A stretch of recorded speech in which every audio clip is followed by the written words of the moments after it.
ఆయన ఏ మేలు కొదువు చేయవాడు కాడు. ఈరోజు నువ్వు బాధపడుతున్నావు, రేపు నీ ముఖంలో సంతోషం ఉంటుంది, రేపు నీ నోటి నిండా నవ్వు ఉంటుంది. దుఃఖానికి ప్రతిగా నీకు నవ్వును బహుమానంగా ఇచ్చేవాడు ఆయన.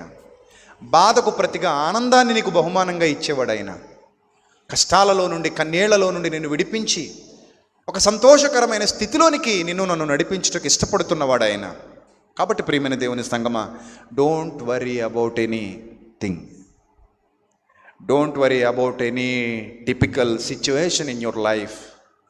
Be brave, believe in God. He will help you, he will protects you.